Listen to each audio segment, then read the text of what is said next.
Welcome. And today I'm very honored to have my good and long friend Kevin Kane with us. He's the president and CEO of Memphis Tourism. Kevin, I am really grateful for you to be here today. I know you have not stopped since the coronavirus came into our country. It has affected so many people in terms of tourism, and those people in our community that rely on hospitality and tourism for their livelihoods.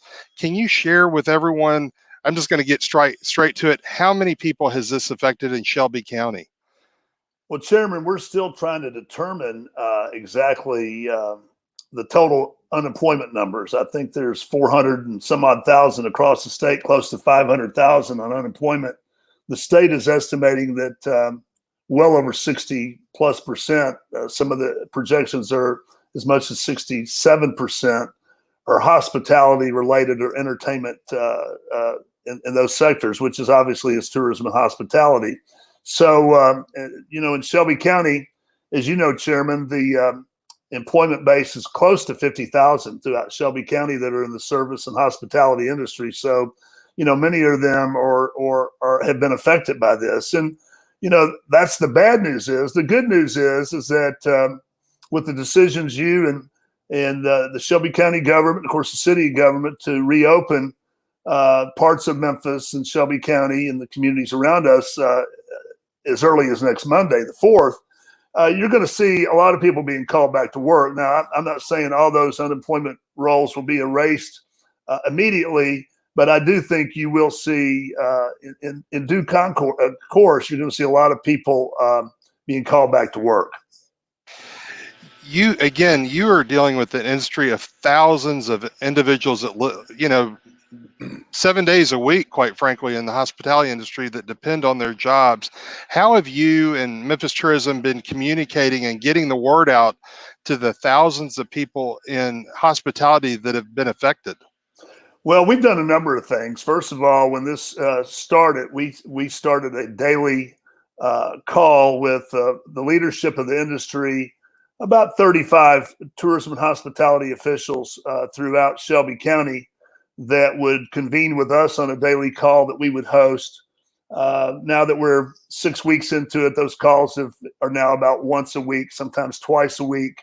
Many of us are serving on a lot of committees here locally in Shelby County and in Memphis, as well as across the state of Tennessee. I serve on 2 different government task forces that are led by Governor Lee and members of his team, one with the Speaker of the House and one with the Commissioner of Tourism, Mark Ezell, as well as a couple of local committees for Mayor Strickland here within Memphis and Shelby County. So, through our website, memphistravel.com, and of course the I Love Memphis blog and our training organization, which is We Are Memphis, all 3 of those portals have been very active during this time to get up-to-date information to not only employers in the tourism and hospitality industry, but also to frontline employees.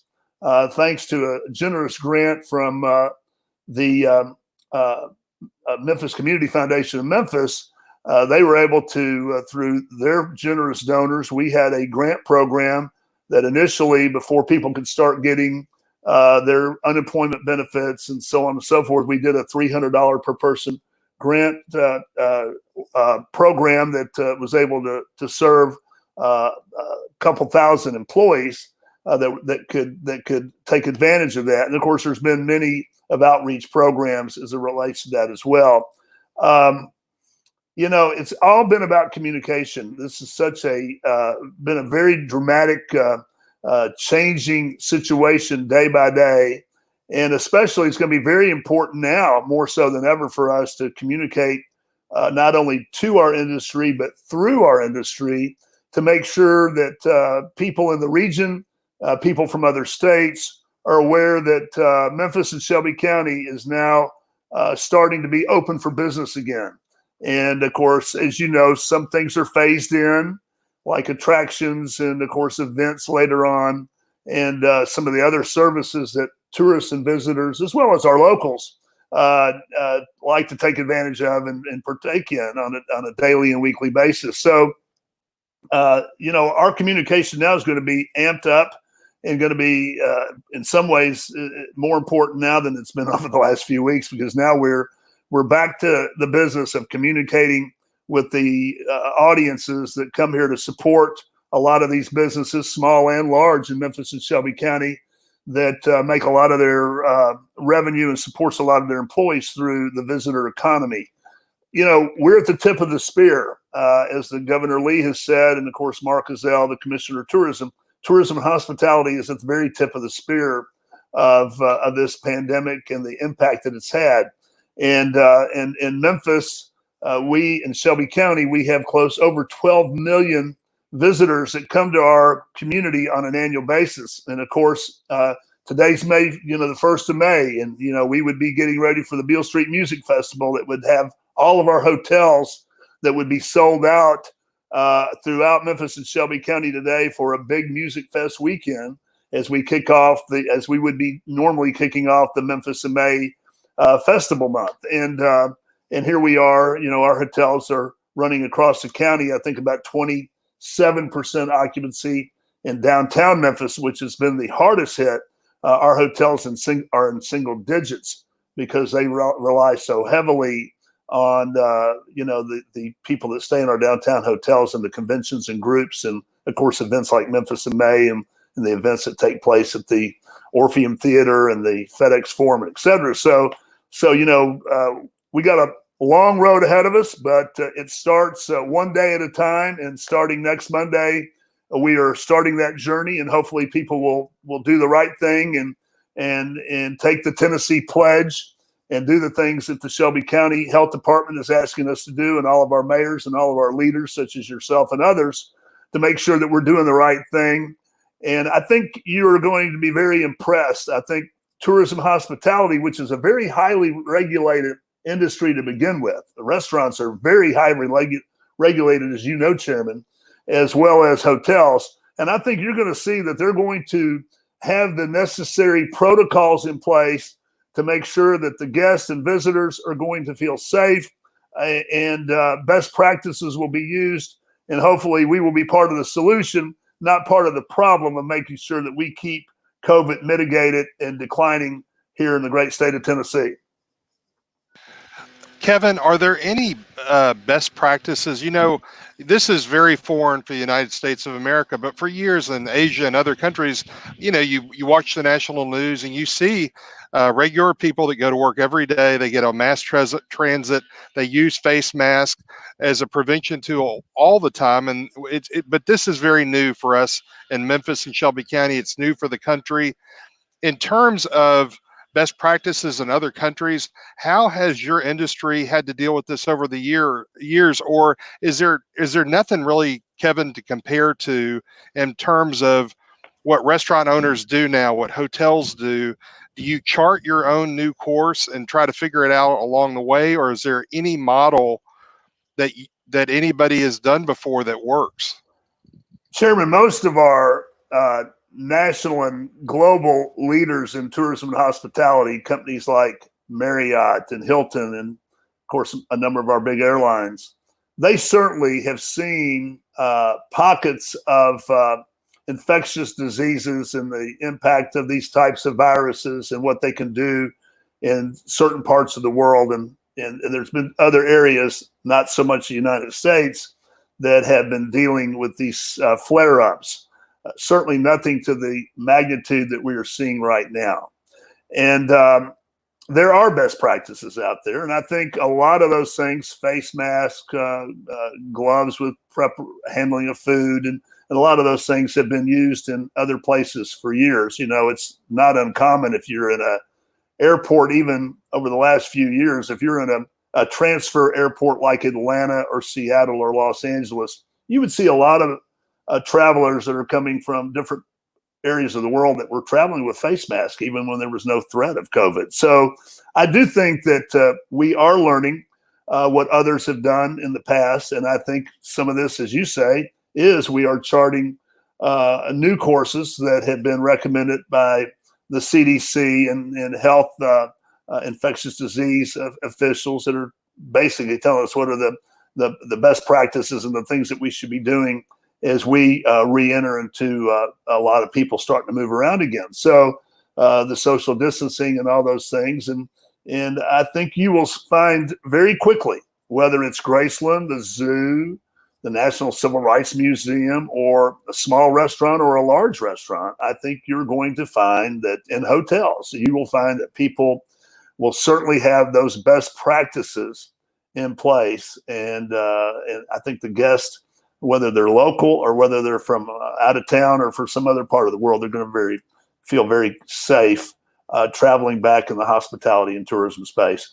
We know that it's going to be a process. We know that when Monday rolls around in Memphis and Shelby County, that it's not going to look like New Year's Eve right out of the gate. There's going to be a lot of people for safety reasons will move very cautiously and will re-enter society very carefully. I think that you will find that probably there will be a number of restaurants in Shelby County that will not immediately open on May the 4th. I think you will see some people that will take their time and will make sure they got it right. And that's not to say that somebody that opens on the 4th doesn't have it right. I'm just saying that some people are going to, go through their processes to make sure that their businesses are ready to provide the utmost of what's being recommended to provide a very safe and an environment for people where they feel very comfortable to go. And I will tell you, it will not take, Chairman, a group of folks from code enforcement or from the Shelby County Sheriff's Department or the police department. The people will be the judge. The people that go into restaurants and go to an event or wherever they may go, they will be the judge of who's doing it right and who may not be doing it right. And I think, we live in a very social media driven world. If you are in this space, whether you're an attraction, a hotel, a restaurant, an event, we've already seen this. If people aren't doing best practices, people are going to call them out on it. And so I think you've got the jury of the populace that will make sure that everybody is doing what they're supposed to be doing to make all of us as consumers, whether we're locals or visitors, feeling safe in any establishment that they go to throughout Shelby County. Well, Kevin, I couldn't agree with you more. And what's been, I think, special about this, it's in so many ways it's very tragic, but Memphis has always come together in good times like Memphis in May and so many celebrations that you put on, but also we come together in times of difficulty. And I have never seen such a love for our hospitality workers, for our small businesses, for our small restaurants. It's amazing to see, quite frankly, how people adapted so quickly, for example, with the to-go orders, that for some restaurants have kept them afloat. And I've tried to do everything I can in our own family. We're still cooking a lot, but we go several times a week and do to go or curbside pickup or even deliveries here at the house. But the love of our hospitality workers has really shown through this crisis. Any examples you want to share? I just want to thank all the people in the hospitality industry, the restaurant industry, that has really reached deep. Number one, to stay open, to keep people employed if they could, but to see how they've adapted so quickly, I'm quite frankly shocked. But any examples you want to talk about? Well, I tell you, there's been a lot of people that have done a yeoman's job, and I will tell you, sometimes at the expense of profitability. If anybody out there thinks that your full service restaurants can make a total living off of to-go orders and takeout orders, they're dreaming. That's not real world. It certainly works for fast food, for some fast food places. I think Chick-fil-A and places like that who have a great model already in place. Wendy's and McDonald's, who were drive-through, was certainly a staple and part of their operation. But for most full-service restaurants, to go and takeout was a service. It wasn't really the main line core of their business practices. I think a lot of them are learning how to do it a lot better now, and they're doing a great job on it. And but a lot of it's really been the outcry of making sure they were providing a public service and keeping some people employed during this time. But it's been challenging. But I think everyone that I have seen that have full service restaurants that you would consider pretty high end restaurants that are doing takeout and to goes to your basic meat and three places. I think everybody has done what they can do to provide a service for the community, keep some of their employees in place, and but I don't think they made a lot of money during this time. I think it was really some cases probably cost them money, and that's what's going to be a challenge coming out of this. We're so dependent in our economy of people moving around and spending money and just kind of being part of what you would call a full service economy. And it's going to take us a while to get that average of 1 million visitors a month that eat in our restaurants, visit our museums and our attractions, and stay in our hotels, go to our events, go to our sporting events, and whether it's the Orpheum or whatever it might be out there, Memphis in May, whatever it might be, it is going to take time to get that back. So it will be a process, and it will be, in some cases, it will be a little bit of a struggle for a lot of our small and large businesses as they get back into trying to figure out how many employees they can afford to keep on their payroll, because, payroll is typically a function of revenue. And that was one of the concerns that I had with PPP from the SBA. I thought PPP was really great for a lot of people. But as I pointed out to Congressman Kustoff, I said, Congressman Kustoff, you realize that PPP, or payroll protection with no revenue, can be a very challenging model for some people. And, you got to have revenue to justify the number of employees that you can obviously keep as part of your organization. And that's going to be a challenge coming out of this as PPP and other programs go away. How do we make sure that people are right-sized with their employee counts to handle and provide the services that they need to provide, and in some cases with a lot smaller revenue stream than what they were used to before all this hit us. Now, I certainly think we will rebound. And I think the America and the world, when I think there was, might have been Dr. Fauci at one point said, nobody should ever shake hands ever again. That should be a culture that goes away. And other people have said, we won't see a college football game for 2 years. And we're going to have sporting events with no fans. Now, look, I don't know what's going to happen as it relates to that. I certainly hope none of that happens personally. But, when you're in the eye of the hurricane, and you think there's no way out, people were making some pretty dramatic predictions of what the future was going to look like. I'm going to make my own prediction. At some point, COVID will be behind us. At some point, there will be a vaccine to either protect us from this or at least slow down the deadly effects of it. I truly believe that.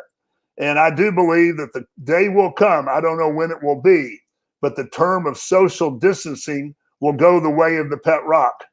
It will be in everybody's rearview mirror. And I do believe the day will come where people will shake hands and hug again, and people will be moving around and taking vacations and going to events. And the American spirit and the world spirit of what this industry really represents to the entire planet will be alive and will be working again. It may take some time as we get through this, but we will get through this, and people, they may do some things differently for the rest of their life. They may carry sanitizer in their pockets. They may wash their hands a lot more, and all those are great things to do.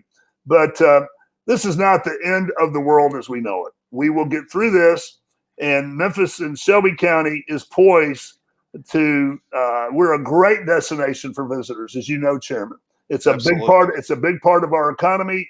It's a $3.6 billion industry that supports close to 50,000 jobs and generates hundreds of millions of dollars of county and city taxes.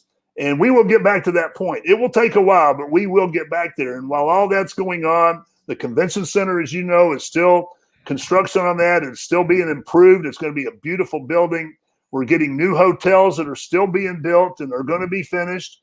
And we're still going to have a vibrant restaurant industry. As I say, it's going to take a little bit of time, but we will get back there.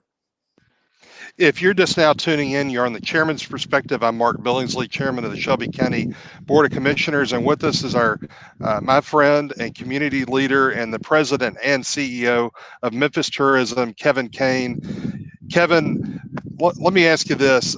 In terms of next steps in the next couple of weeks, it's just been announced that they will be lightening the ability for people to finally enter back into restaurants. You talked about a little bit, but don't customers need to set their expectations a little bit for anyone to think that they're going to arrive at a restaurant that has now been allowed maybe 25% occupancy or 50% occupancy? I think we all have to understand and be patient with these restaurants because a lot of them have just been notified that they can reopen. I've got friends that are restaurant owners. Their freezers have been, quite frankly, empty for weeks now. And then the availability for food. How do we set how do we set our expectations as consumers as it relates to hospitality and restaurants? Chairman, you said it best. It will not happen overnight. We were notified yesterday that we could go into phase one on Monday, May 4th. That gives a lot of people who have been without a lot of employees that have been laid off, and they got to try to get people back to work. They got to get their freezers and their coolers and they got to get their stock back up to a level to start taking care of in dining guests.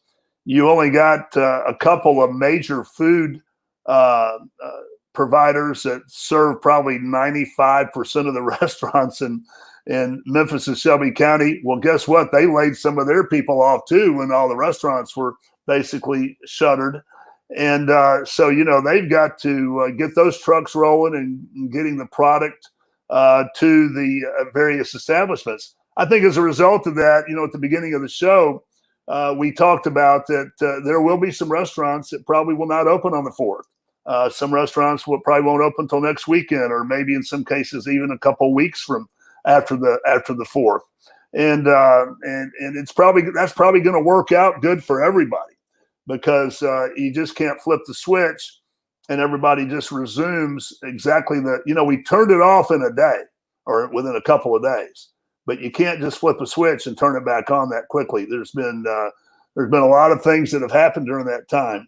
I would say this: a lot of restaurateurs as well as hoteliers have taken this time, and museum owners, to do things that they were never able to do when they were open. So you're going to see, in some cases, a lot of restaurants that have done a lot of improvements to their facility. A lot of people took this time in the hospitality industry because you said yourself at the beginning of the show that there's a number of this is a 365-day a year industry. Some of these places are open 7 days a week, and they're open morning, noon, and night. So, a lot of people have taken this time to really do some necessary deferred maintenance and some enhancements to their places of business, and some of them are probably not even finished with some of those projects now. So, you're going to see things open, I think, in right time.